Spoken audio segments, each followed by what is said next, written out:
जी हाँ, तो लीजिए दोस्तों, चुनाव परिणाम के 28 दिनों के बाद तेजस्वी का एक्शन शुरू। मिल गया हार का गुनहगार, उधर नहीं छोड़ेंगे लालू, दोषियों पर गाज, क्या बीजेपी का खेल, सब कुछ आपको बताएंगे। आप द राजनीति का विशेष सेगमेंट देख रहे हैं, मैं हूं आपके साथ यासूब रजा। दोस्तों, आखिर आरजेडी की हार का जिम्मेदार कौन रहा? पिछली बार सबसे बड़ी पार्टी बनी आरजेडी, इस बार आरजेडी का ग्राफ इतना कैसे नीचे गिर गया? कौन है वो चेहरा जिसने अंदर से चोट लगाई? और अब जब तेजस्वी यादव एक्शन मोड में आ चुके हैं तो लगता है शायद आरजेडी को हार का असली गुनहगार मिल गया है।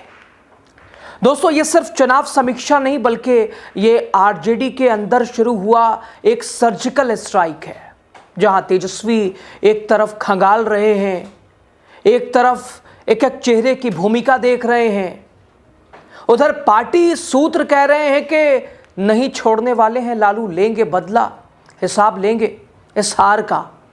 ये लालू का सपना टूटा है और जिसने भी भीतर घात किया है या जिसने भी घात किया है, चोट पहुंचाई है, उसे आरजेडी, उसे तेजस्वी बख्शने वाले नहीं हैं।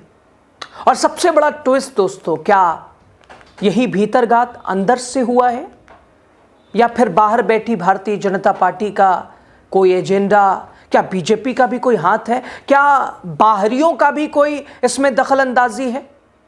अब तेजस्वी की समीक्षा बैठकों में एक नाम बार बार उठ रहा है। तेजस्वी के जो सबसे करीबी, पार्टी के सबसे प्रभावशाली सलाहकार, आरजेडी के चाणक्य कहे जाने वाले, अब उन्हीं पर भी सवाल है, उन पर ही शक है। और ये कोई और नहीं, तेजस्वी के दाहिने हाथ संजय यादव है। दोस्तों, आखिर कौन है आरजेडी का असली जयचंद? सब कुछ आपको बताएंगे, आप लास्ट तक बने रहिए। आखिर इतनी एंटी इनकम्बेंसी के बावजूद, आरजेडी की इतनी अच्छी लहर के बावजूद, आरजेडी के इतने तमाम विषयों और तमाम मुद्दों पर बातचीत के बावजूद परफॉर्मेंस बिल्कुल विपरीत रहा। आरजेडी के खिलाफ कैसे ये जनादेश आ गए? और शायद इसीलिए बिहार चुनाव को कुछ तो इसे कथित एसआईआर खेल बता रहे हैं, कुछ इसे अप्रत्याशित नतीजे बता रहे हैं। 20 साल की पुरानी सरकार जिससे लोग उब चुके थे, रिपीट की कोई कंडीशन या कोई उम्मीद ही नहीं थी, फिर ऐसा कैसे? ये तो बिल्कुल इम्पॉसिबल चीज़ जैसी हो गई है, नामुमकिन।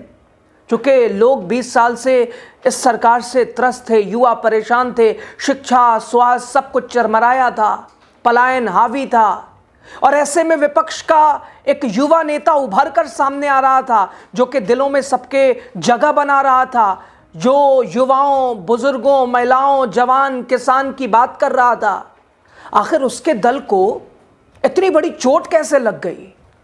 दोस्तों, बिहार चुनाव में मिली करारी हार के बाद आरजेडी की राजनीति में हलचल मच गई, आरजेडी स्तंभ रह गई, लालू यादव हिल गए, तेजस्वी यादव परेशान हो गए। लेकिन अब तेजस्वी यादव चुनाव परिणाम के 28 दिनों के बाद एक्शन मोड में दिखाई दे रहे। अभी तक मौन थे, शांत थे, इधर बीते दिन दिल्ली पहुंचे और अब एक्शन मोड में दिखाई दे रहे हैं तेजस्वी। उधर लालू की भी चेतावनी, पार्टी सूत्र कह रहे हैं कि जिनकी भी इसके पीछे, जिनका भी हाथ है, लालू नहीं छोड़ने वाले हैं। यानी अब तेजस्वी उन जिम्मेदारों की खोज में लग चुके हैं कि आखिर कौन है जिन्होंने पार्टी में बगावत की, नतीजों का ये हाल किया। सबसे बड़ा सवाल ये भी है दोस्तों, क्या पार्टी के भीतर ही किसी ने भीतर घात कर दिया है? और क्या तेजस्वी के सबसे भरोसे चेहरे संजय यादव भी अब जांच के घेरे में हैं?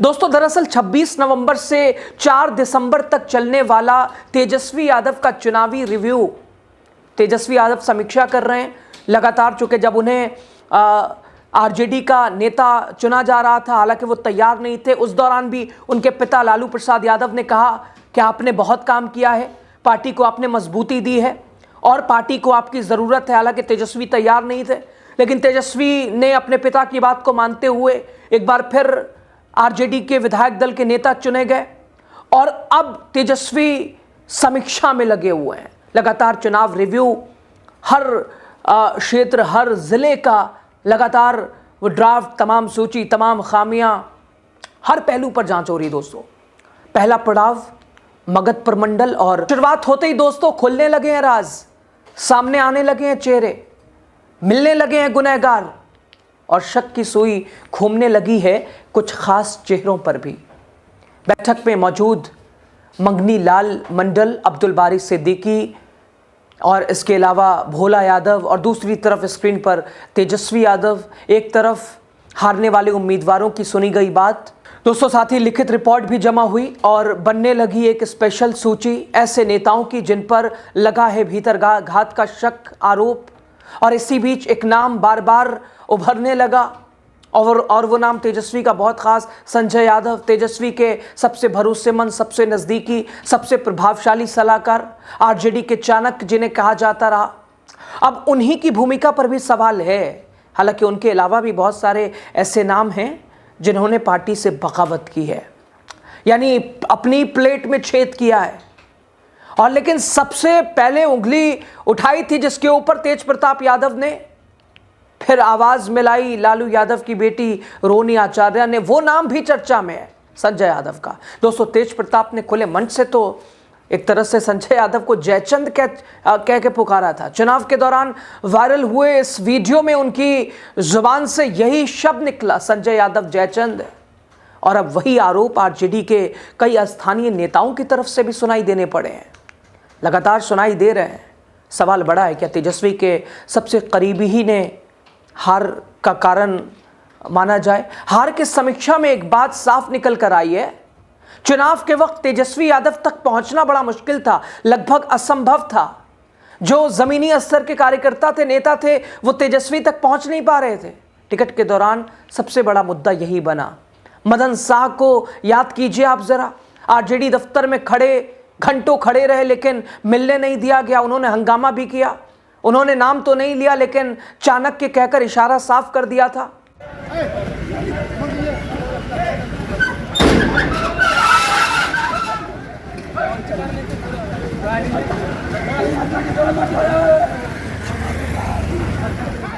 और दूसरी तरफ दोस्तों एक महिला नेता भी बोली कि तेजस्वी से मिलना नामुमकिन है। साफ कहा, संजय यादव हमें ना जानते हैं ना पहचानते हैं। शिकायत यह भी रही कि तेजस्वी का शेड्यूल इतना टाइट रहा कि कोई उनसे मिल नहीं सका।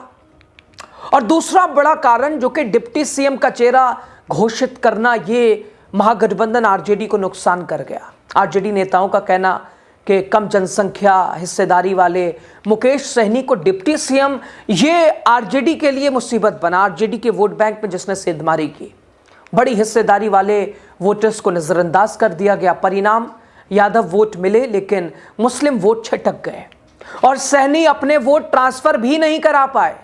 और ऊपर से महागठबंधन में फ्रेंडली फाइट ने भी उसकी एक अलग कहानी है।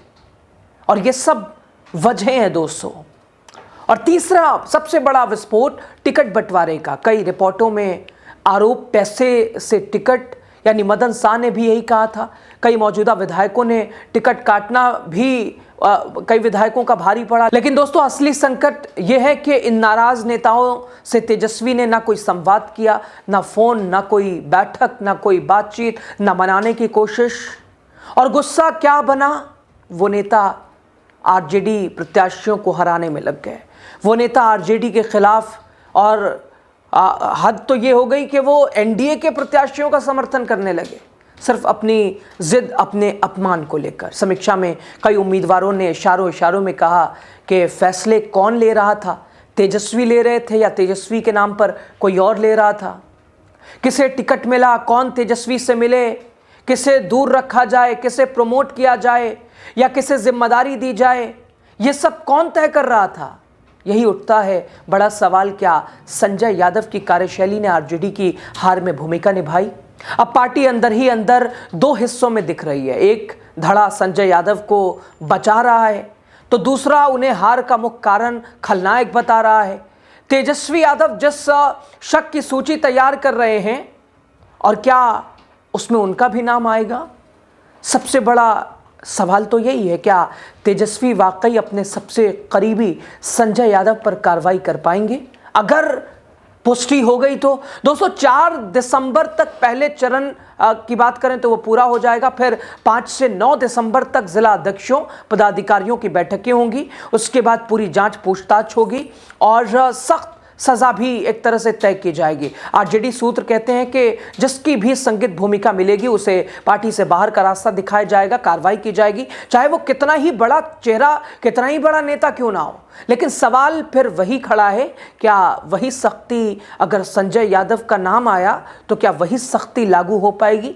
बिहार की राजनीति में यह आने वाले दिनों का सबसे बड़ा हंगामा है। सवाल है कौन निकलेगा असली जयचंद और किसका कटेगा सियासी सिर, यह सिर्फ समय बताएगा। लेकिन फिलहाल इतना दोस्तों तय है कि आरजेडी ने शुरू कर दी है अपनी सर्जिकल स्ट्राइक। आरजेडी ने शुरू कर दी है अपने आप को देखना, अपनी कमियों को समझना और उन्हें पहचानना कि किनके माध्यम से उन्हें घात पहुंची है, किसने बीच में उन्हें छुरा मारा है, कौन अपना रहता हुआ पराया रहा और कौन पराया होते हुए अपना, यह समझना तेजस्वी ने शुरू कर दिया है। खैर, जिसका नाम आएगा उन पर कार्रवाई, लेकिन असली तस्वीर तब साफ होगी जब समीक्षा रिपोर्ट सामने आएगी और तब पता चलेगा कि पार्टी की नाव में छेद किया तो किया किसने। खैर, खबर पे आपकी राय क्या है दोस्तों? बताइए, कमेंट कीजिए, सजेस्ट कीजिए। आपकी राय ज़्यादा ज़रूरी है।